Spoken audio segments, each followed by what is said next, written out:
नमस्कार। आज के इस व्याख्यान के अंतर्गत हम भारतीय संविधान के अंतर्गत मूल अधिकारों के अंतर्गत अंतिम मूल अधिकार संवैधानिक उपचारों के अधिकार का अध्ययन करेंगे। संवैधानिक उपचारों के अधिकार का उल्लेख भारतीय संविधान के आर्टिकल 32 के अंतर्गत है। संवैधानिक उपचारों के अधिकार का मतलब यह है कि संविधान के अंतर्गत जो अन्य मौलिक अधिकारों का उल्लेख किया गया है उनको लागू करने की गारंटी, उनको संरक्षण प्रदान करने की गारंटी संवैधानिक उपचारों के अधिकार के अंतर्गत दी गई है। जब संविधान सभा के अंतर्गत संविधान सभा के सदस्यों के मध्य वाद विवाद चल रहा था, तब अन्य मौलिक अधिकारों का प्रावधान किया गया। तब इस बात पर चर्चा हुई कि अगर इन मौलिक अधिकारों का उल्लंघन होगा तो उस परिस्थिति के अंतर्गत क्या होगा। तो इन मौलिक अधिकारों के उल्लंघन को रोकने के लिए, मौलिक अधिकारों की संरक्षण की गारंटी प्रदान करने के लिए संविधान सभा के विशेषज्ञों ने, संविधान सभा के सदस्यों ने भारतीय संविधान के आर्टिकल 32 के अंतर्गत संवैधानिक उपचारों के अधिकार को मौलिक अधिकारों के अंतर्गत शामिल किया। यानी कहने का मतलब यह है कि मूल अधिकारों को लागू करने की और उनको संरक्षण प्रदान करने की गारंटी प्रदान करने का अधिकार अपने आप में मौलिक अधिकार है और इस मौलिक अधिकार को संवैधानिक उपचारों का अधिकार कहा गया है।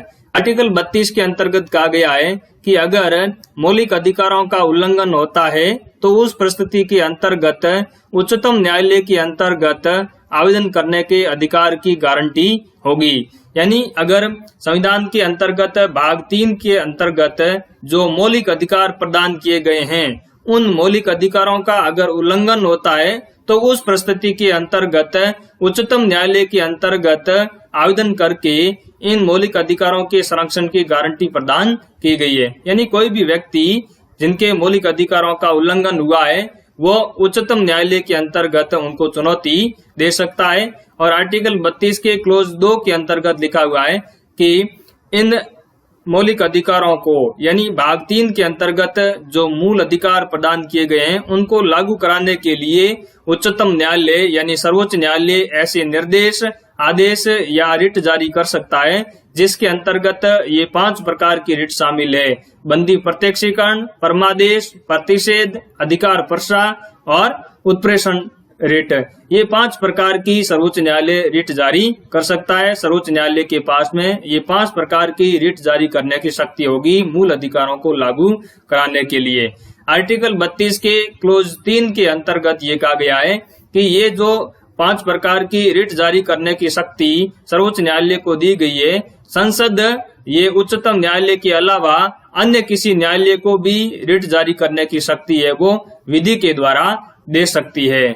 और चौथी बात लिखी हुई आर्टिकल 32 के अंतर्गत कि आर्टिकल 32 के द्वारा जो मौलिक अधिकारों को संरक्षण प्रदान करने की गारंटी प्रदान की गई है उसको इस संविधान के अंतर्गत जो उपबंध किया गया है उनके अलावा आर्टिकल 32 को निलंबित नहीं किया जा सकता। संविधान के अंतर्गत जो इस बात का जिक्र है कि आपातकाल के दौरान आर्टिकल 20 और 21 को छोड़कर बाकी मौलिक अधिकारों का निलंबन किया जा सकता है, तो उस परिस्थिति के अंतर्गत फिर आर्टिकल 32 है वो भी लागू नहीं होगा। बाकी अन्य परिस्थितियों के अंतर्गत आर्टिकल 32 का निलंबन नहीं किया जा सकता।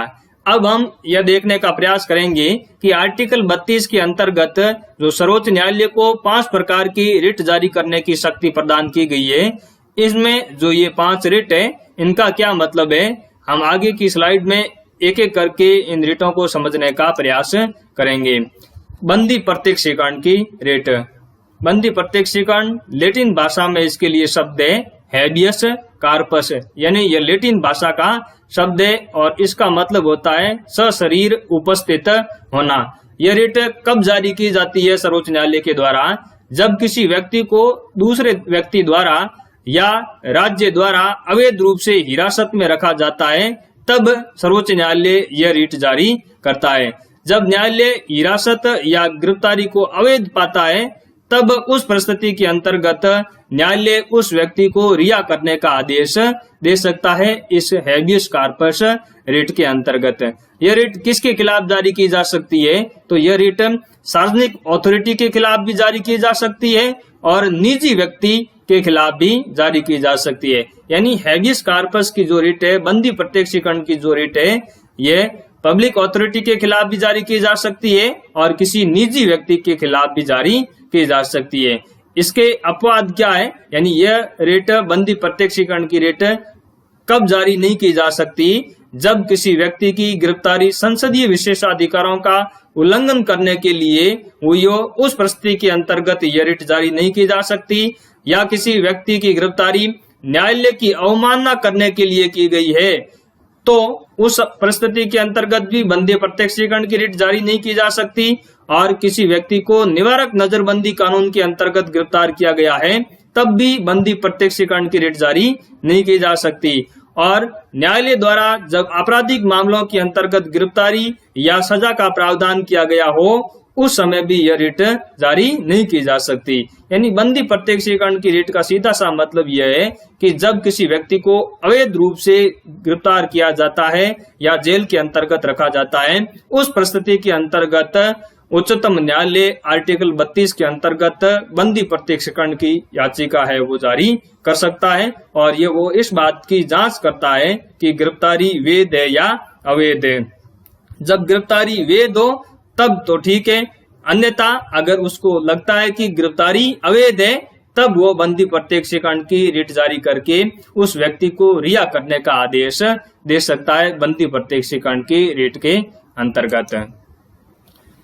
दूसरी रिट है परमादेश, मैंडामस। यह भी लैटिन भाषा का शब्द है और इसका शाब्दिक अर्थ होता है हम आदेश देते हैं।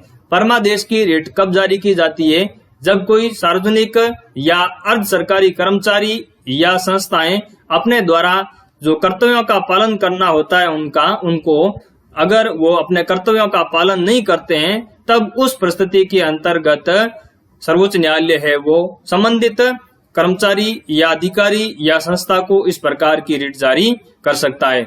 और यह रिट निचली अदालतों को भी जारी की जा सकती है, यानी सर्वोच्च न्यायालय के द्वारा उच्च न्यायालय या निचली अदालतों को भी यह परमादेश की रिट जारी की जा सकती है। जब निचली अदालतें और उच्च न्यायालय अपने जो कर्तव्य है उनका पालन नहीं करता है, तब सर्वोच्च न्यायालय इस प्रकार की रिट यानी परमादेश की रिट जारी कर सकता है। अपवाद, यह निजी व्यक्ति के खिलाफ जारी नहीं की जा सकती, किसी निजी संस्था के खिलाफ परमादेश की रिट जारी नहीं की जा सकती। दूसरा, राज्यपाल और राष्ट्रपति के खिलाफ भी परमादेश की रिट है वो जारी नहीं की जा सकती। तीसरी रिट है प्रतिषेध, प्रोहिबिशन। यह भी एक लैटिन भाषा का शब्द है और इसका अर्थ है शाब्दिक मना करना या रोकना। प्रतिषेध की रिट कब जारी की जाती है, जब कोई अधीनस्थ न्यायालय अपने कार्य क्षेत्र से बाहर कोई कार्य कर रहा है, तब यह रिट जारी की जाती है। यानी कहने का मतलब यह है कि प्रतिषेध की रिट तब जारी की जाती है जब उच्च न्यायालय या कोई निचली अदालत अपना जो क्षेत्राधिकार है उस क्षेत्राधिकार से बाहर जाकर अपने क्षेत्राधिकार का उल्लंघन करके कोई कार्य कर रही होती है। उस परिस्थिति के अंतर्गत सर्वोच्च न्यायालय उच्च न्यायालय को या निचली अदालतों को प्रतिषेध की रिट जारी कर सकता है और वह कार्य करने के लिए संबंधित अदालतों को मना कर सकता है कि वह कार्य आपके क्षेत्राधिकार के अंतर्गत नहीं आता है, इसलिए उस कार्य को मत करें। यह केवल न्यायिक और अर्ध न्यायिक संस्थाओं के विरुद्ध ही जारी की जा सकती है, बाकी संस्थाओं के खिलाफ प्रतिषेध की रिट जारी नहीं की जा सकती। उत्प्रेषण लेख, उत्प्रेषण यह भी एक लैटिन शब्द है और इसका मतलब होता है प्रमाणित करना या मंगा लेना। यह रिट कब जारी की जाती है, यह रिट क्यों जारी की जाती है? उच्चतम न्यायालय उच्च न्यायालयों को या निचली अदालतों से कोई मामला अपने पास मंगाने के लिए उत्प्रेषण की रिट को जारी करता है। पांचवी, अधिकार प्रसा। यह भी एक लैटिन शब्द है और इसका शाब्दिक अर्थ होता है वारंट द्वारा प्राधिकरण करना। यह रिट कब जारी की जाती है? यह रिट तब जारी की जाती है जब सार्वजनिक कार्यालय के अंतर्गत कोई अधिकारी कार्यरत है और सर्वोच्च न्यायालय के अंतर्गत उस अधिकारी के पद के खिलाफ कोई याचिका दायर की जाती है कि वो जिस पद पर बैठा है वो उसका हकदार नहीं है। तब सर्वोच्च न्यायालय सार्वजनिक कार्यालय के अंतर्गत यानी सरकारी कार्यालय के अंतर्गत कार्यरत अधिकारी के पद के दावे की वैधता की जांच करने हेतु अधिकार पर्चा की रिट जारी करता है। ये 5 प्रकार की रिट है जिसका उल्लेख आर्टिकल 32 के अंतर्गत है। यहाँ यह भी ध्यान देने योग्य बात है कि आर्टिकल 32 के अंतर्गत इन 5 प्रकारों की जिन रिटों का उल्लेख किया गया है उन्हीं 5 प्रकार की रिटों का उल्लेख आर्टिकल 226 के अंतर्गत भी है। आर्टिकल 226 के अंतर्गत उच्च न्यायालय भी मूल अधिकारों को लागू कराने के लिए ये 5 प्रकार की रिट जारी कर सकता है। लेकिन आर्टिकल 226 के अंतर्गत जो उच्च न्यायालय को ये 5 प्रकार की रिट जारी करने की शक्ति दी गई है और उच्चतम न्यायालय को आर्टिकल 32 के अंतर्गत ये 5 प्रकार की रिट जारी करने की शक्ति दी गई है, उन दोनों के बीच में थोड़ा अंतर है। उच्चतम न्यायालय यानी सर्वोच्च न्यायालय केवल मौलिक अधिकारों के उल्लंघन होने पर ही इन 5 रिटों को जारी कर सकता है, जबकि उच्च न्यायालय का दायरा इससे थोड़ा ज्यादा विस्तृत है। कहने में ये अजीब लगता है लेकिन उच्च न्यायालय का दायरा है ये 5 रिट जारी करने के मामले में थोड़ा उच्चतम न्यायालय से ज्यादा है। क्यों ज्यादा है? क्योंकि उच्च न्यायालय है वो मूल अधिकारों के साथ साथ अन्य अधिकारों के उल्लंघन के आधार पर भी ये 5 प्रकार की रिट जारी कर सकता है। यानी मूल अधिकारों के उल्लंघन के साथ साथ किसी अन्य उद्देश्य के लिए भी उच्च न्यायालय ये 5 प्रकार की रिट जारी कर सकता है, जबकि सर्वोच्च न्यायालय केवल मौलिक अधिकारों के उल्लंघन के आधार पर ही ये 5 प्रकार की रिट जारी कर सकता है। तो हमने आर्टिकल 32 के अंतर्गत संवैधानिक उपचारों के अधिकार के अंतर्गत इन 5 प्रकार की रिट को समझने का प्रयास किया। डॉक्टर भीमराव अंबेडकर ने आर्टिकल 32 को भारत के संविधान की आत्मा कहा है।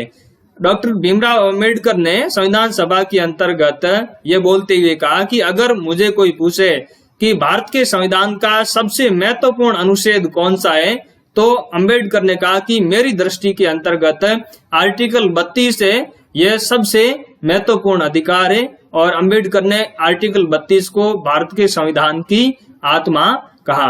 तो आर्टिकल 32 के अंतर्गत जो संवैधानिक उपचारों के अधिकार का उल्लेख किया गया है, यह भाग 3 के अंतर्गत उल्लेखित अन्य मौलिक अधिकारों की गारंटी प्रदान करता है, उनको संरक्षण प्रदान करता है।